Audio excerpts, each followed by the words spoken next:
Welcome to Running It Back, the Lessons Learned from Sports podcast. I'm Mike Palmer, joined as always by Tarlin Ray. We're going to talk GOATs, we're going to talk tennis, we're going to talk Serena Williams. But first, we're going to say, Tarlin, what's going on? How you doing? I'm doing fantastic. Most people aren't morning people, and you and I have struggled to find the right time in the week to pod. And it's 6:30 a.m. out here. Yeah. And I'm feeling fired up. I've been up for about 2 hours. Yeah. So hopefully you can catch up to me. Yeah, and I like morning. that. We're a very inclusive podcast. When you mentioned that some of us aren't morning people, half of us actually aren't morning people. This is 9:30 a.m. in Brooklyn. So we're here to talk tennis and to talk the greatest of all time. And Serena Williams is certainly in the conversation. It's a relatively small group of people if you're talking about women's tennis, but I think we may even be extending beyond whether she's the GOAT of women's tennis to start contemplating whether she's the GOAT athlete of all time, or however we want to describe it. You may be more of a Serena Williams stan, Tarlin, a fan. This whole stan, a devotee, a fanboy. Stan on Facebook, because that's my go-to. Isn't that where everyone uses these days? Isn't that the hot? Isn't the hotness? It's the new hotness, absolutely. But we both want to talk about a lot of this stuff. We do want to cover sports parents and alpha parents in the Richard Williams of the Serena and Venus Williams family, as well as Tiger Woods and the balls. And turns out even Naomi Osaka has a little bit of this in her background. But we really wanted to talk about Serena Williams, in part because we haven't necessarily covered women's athletics as much as we should. And then you're a big believer in Serena and her impact. We're going to try to understand lessons learned from Serena and her example. But where do you want to start? Yeah, let's level set. So Naomi Osaka just won the Australian Open. Huge kudos to her, fourth Grand Slam win. Mm-hmm. Serena on her path to try to match Margaret Court's major wins at 24. She's stuck at 23. I'm going to put that in quotes. Yeah. Lost to Osaka in the semifinals. Would have been amazing to win as Margaret Court is retired in Australia. Mm. It would have been sweet to have the Australian Amazon, as Margaret Court was called back in her day, sitting there watching Serena. Wow. So we're talking about it because we like, in the same way we want Tiger to catch Jack, we like to see these greats, see if they can make it at 39, as Serena was already the oldest major winner at 33. It would have been unprecedented. Mm-hmm. So that's great. That's why we're talking about her. But Serena, if you want it back, I think she's not the greatest female tennis player. She's not the greatest female athlete. I actually think she is the greatest athlete in our modern time. And you talk about covering Serena. I was talking to my youngest daughter. I was doing some research. But if I said we were covering Serena, and she said, "You do that?" And so there's two parts. One is she then said, "I thought you only do basketball and football." Uh-huh. And then two, what she didn't say is, "I didn't know you covered women's sports." So right. I'm coming strong with the heat to say that in our lifetime, Serena has had a bigger impact as an athlete than anyone that we've seen in any sport. Mm-hmm. I don't care about Tom Brady's 7 Super Bowls. Yeah. I don't care about Jordan. Sometimes I dream he is me. I want to throw out there, I believe Serena is a mix of Tiger. Yeah. Is a mix of Jordan impact. And even has a little Shaq because of the things that she does on the side. And I can explain more. And I was going to yes and that. And I would say she probably has a little bit of Muhammad Ali in her. It's no but. It's a yes and. I like that. That's why we get along. Yeah. But you just think about her impact to the culture. And it is a crossover impact in that she's a woman athlete, woman of color as well. But just the fact that a woman is putting forward her humanity, her equity, very much in the way that Ali, as a black man in the 60s, was putting forward his humanity and his identity. She's probably not as political as Ali, and I realize it's a little bit of a leap, but I think when you got me going in this direction when you were talking about impact to the culture, and that's also why I would say Jordan is in the conversation. I know it's not a Jordan show. I know we're not just a basketball podcast, but I think his impact to the culture was similarly profound, but it probably drove us more towards commercial pursuits rather than maybe this concept of equity. Although part of her equity was really equity in pay. All women athletes are standing on the shoulders of Serena when it comes to pay equity. Mm-hmm. Serena opened the door. So kudos. I watched the Women's World Cup and women's soccer team. They should get everything they deserve. But Serena's built the foundation so that women's sports can be seen in a different way. So you're saying that Serena's contribution to pay equity is pretty much on par with Brandi Chastain's contribution to sports bras? Is that absolutely? Yeah. I never did that research to see whether or not her endorsement, sports bra endorsement, went up. If it didn't, that's a big miss. It had to by her agent, herself. And she's probably still out there. She may be looking for an engagement. If she wants to come back, clear the air. We could run it back to, I think that's one of the greatest scores ever. You put the ball in the box. She's going to head it in. Yeah. 1999 U.S. Women's World Cup. So no one's had to deal with more. People thought she was too big. Mm-hmm. They thought she grunted too loud. Yeah. They hated her outfits, a sport that you had to wear white, and she showed up in tutus. Yes. Or a singlet. Mm-hmm. Her hair was too big. Yeah. They said she was too old. Mm-hmm. That she should retire. They deal with sexism in a fight with a lineman where she argued with the lineman and got the biggest fine ever in men's and women's tennis because of that argument, when men like John McEnroe would just go nuts. No one's had to deal with more. You cannot be serious. That's good. That's good. They will save that one for the show. Sexism, body shaming. Right. She's overcome a lot of serious health issues around whether it's embolisms, hematomas, and then around her pregnancies. Because the other thing, there's been a lot of talk lately about Tom Brady or Serena. To me, Serena winning the Australian Open while 8 weeks pregnant, to think about what it's like when you're going through a pregnancy and you're concerned about the health and safety of your wife and what you hope will be your baby. That to me is profound. And the fact that she was able to perform, and she was playing against her sister too, which is the other aspect. Everyone forgets that. It's huge. It's huge. It's probably because it was in Australia, and also because the fact that she was pregnant at the time didn't come out until much, much later. That is one of the most missed legacy moments in sports history, was her winning that. And also to go out on 23. And I'm not rooting for Serena to do this, but I'm just saying, if she does, just like if Tiger doesn't ever win another Open, it's still an amazing career. And that's why these individual sports where you're chasing a random number, particularly in the Open era versus whatever era. Margaret won 11 in the Open era and then the rest of the non-Open era, but yeah.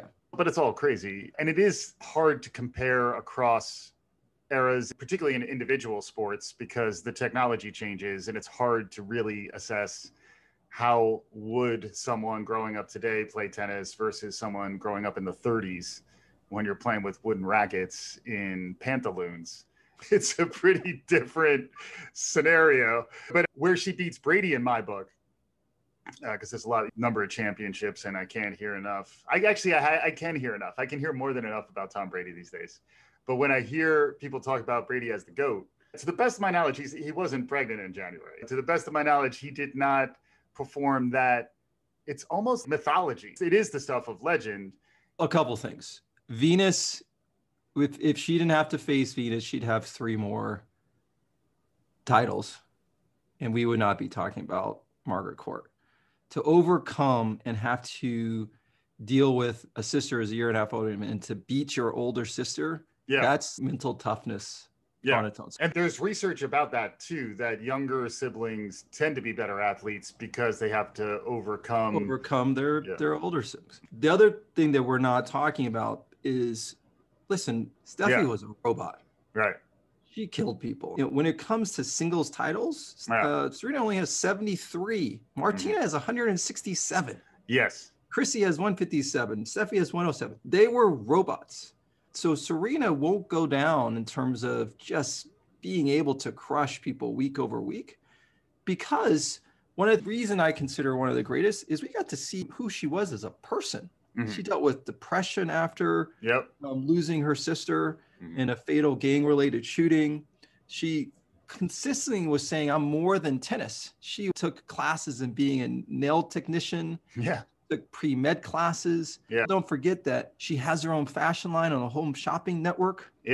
She is a fully evolved person, while everyone else is living in the States. Where she spent her time was in Paris, because that's the place that she loved. There should be more to the athlete than that title. And I think even though she's an individual sport, the impact that she's had on people, the poster on the wall that she's put for a lot of these up and coming athletes, who Naomi Osaka said, the one for me growing up was Serena. That's the why. You can, as an individual, Steffi, I don't know, like we talk about Steffi, I think she was a monster. But she never, and Chrissy was America's sweetheart, but never translate that into having an impact beyond and bringing up the Madison Keys and the Sloane Stevensons and the Jennifer Brady, who just made the final, and the Naomi Osakas. So that's the why. And Tiger has an impact in an individual sport. We'll do a Tiger Serena show. We'll come up with our own rubric to make sure. And we'll lay it out up front. We will not talk about any diners. That will be not in the rubric. So that's why I'm saying what I'm saying. It's never have you stacked up as you see someone almost retire, lose faith in the sport, battle injuries, battle conditioning, and keep fighting back to make it to the next level. From 2002 to 2017, she was number one 8 times. She fell off the map and then kept coming back. It's unbelievable. So I got a couple things there. One is, when you're talking about great women tennis players, you have to include Martina Navritalova. And if you look at her career arc and the duration of her career and the relevance as a tennis player too, because she was a great doubles player, and just as an athlete, she kept playing well on into her middle years. Not to mention, she was doing this following on the heels of Billie Jean King as a lesbian player. There are some interesting parallels to be drawn around that lineage as well. If you go back to Billie Jean King, who probably had as big or even a bigger impact on the culture, if you think about it, less so on the tennis court. She was dominant at the time, but it was a different era, and she clearly wasn't as great as, say, Navratilova, who I think introduced the modern era of women's tennis in terms of her just sheer athleticism and focus on a long duration of a career as an athlete. You got to include those two in the conversation. And then the other dimension to Serena is looking ahead, which I think you're right. And in particular, the Serena Osaka thing is really interesting to me in terms of, will Naomi take on this mantle at a relatively early age, already knowing that she has both a lot of shyness, and then I think you almost have to have a diva quality to be an effective champion, particularly in women's tennis these days. Serena in some ways demonstrated her peak level of psychological warfare when she's competing is something that got her some blowback. But as someone who really admires the psychological aspect of sports, a lot of my lessons learned are around what's great performance. That's where I think Serena's impact is really profound. I'm hoping that there is a bit of a passing of the torch that's happening now, where we may see a similar level of dominance to Naomi Osaka's play that we saw when Serena was really at her height of heights. That's the thing about tennis too. I would argue that the one run in particular, but she did it a few times, that Serena did where she was just clearly unbeatable, that's the thing that's impressive. And that's the thing that connects Serena to Tiger in my mind. Clearly she's on the Mount Rushmore of running it back. Where do you want to go next? What else pops to mind? One more take, and then the lesson I took away from just watching Serena's career And you mentioned this, you started to say when Serena was most dominant. 2002 was her Serena Slam. So held all the majors, but not in a calendar year. And the Serena Slam was available at Denny's. Is that right? You're bringing it back. All connected. Hey, hold on. Tiger Serena show's coming. So the Serena Slam, you can get ham as well as bacon. When she held all the majors at once, and this is calling Serena Slam because this is when Tiger and Serena dominated a sport that Black people didn't play. Just think about it. Early 2000s. We're coming off the Tiger Slam in 2000 and Serena's has in 2002. We'll talk about that at a separate time.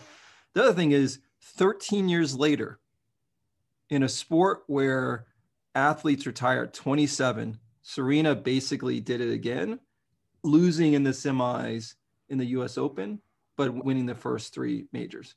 So it's not about Martina. I loved watching Martina growing up. I played tennis growing up. I loved watching Martina stuff. They just were dominant. She's never going to be that person who's that consistent, but you just got to give something for someone who's constantly getting knocked down, overcoming adversity and coming back. So that 13-year gap between Serena Slam, I think it's still one of the more impressive feats, whether it's an individual athlete or not. The lessons learned even starts with what they learned from their dad, which is they never conformed. Everyone who is supposed to start off as a tennis god, as one of the prodigies, you're supposed to play tournaments early. And he held them out. They were playing on the Compton courts, being taught by he and his wife. And they really didn't play tournaments until they were pro ready.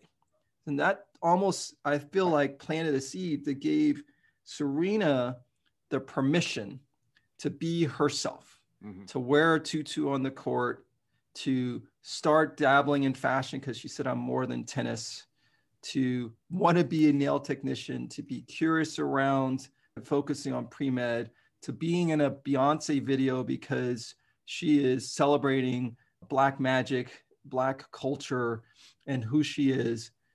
I think my biggest lesson is everyone wants to, and I have kids today, right now, my daughter, like follow the path that's already been tread and looking to see what everyone else is doing. But there's just a lot of power in going at times in a different direction, leaning into your passion and being yourself. So that's why we're seeing a little bit of Tiger now. Tiger was a robot and we loved him for his accolades, but I think he's becoming a different person and actually like him more, even though you called me a stan. I'm the biggest Tiger stan there is. As I've told you, 7 straight years, easy costume, black pants, like red Nike shirt, carry a putter. I'm a brother that looks like Tiger, easy. But I believe that Serena, when all's said and done, we will never see another athlete like this, not only have an impact in female sports, an impact when you look at her sponsors and Nike, but impact just as you look at what it means to be a whole athlete, not just the athlete on the court. Yeah. To me, that harkens back to the famous Barkley ad, I'm not a role model. In a lot of ways, she very much is a role model, and in particular for Black girls and really for women everywhere. And then even bigger than that, the idea that when she was supposed to win in this individual sport, she did. Maintaining that level of excellence when you're expected to be excellent is the lesson that I always get, again, thinking about the performance psychology. It's really easy to let up. The NBA 82-game season, we're always talking about a trap game coming off a win. Every tournament she was in, she was bringing her best. And that to me is a lesson learned, that you can maintain that level of excellence. And to me, it is also at times about being able to achieve those peak performances and then allowing yourself to drop back down, recalibrate, reset, and then again, achieve that top level of performance. That is, to me, more about excellence than spreading good performance or even outstanding performance over a very long period of time. So while I would bring Martina back into the conversation, I would still say that purely on the women's tennis side, when Serena was at her best, it was a level up and it is very close or potentially better than the level up that we saw Tiger and Jordan reached at their absolute heights. I'll be thinking about something, just focusing on showing up when it matters, resetting when it was important to her. Back in, I think it was 2007, Chrissy Everett wrote an open letter to Serena telling her that she needed to commit more to tennis. Who the are you? It's almost like Jack starting to comment. He's one of the bigger Tiger fans, like, Tiger, focus more. Live for yourself. You got to live your life. And when you can recalibrate in its time and you can make the commitment, then do it. But shrug off the all-time greats who are telling you you're wasting your career, because the 2007, it was 13 years later. And the story that Serena has written is her story, not a story for other people. So I think it's a lesson for all of us. Awesome. Hopefully many lessons to be learned by listening to this podcast. It's called Running It Back. We run it back as often as we can. We're looking forward to doing it more in the coming weeks and months. Tarlin, Ray, always a pleasure. Thanks again for joining. Peace. And for our listeners, we'll be back again soon. This is Running It Back.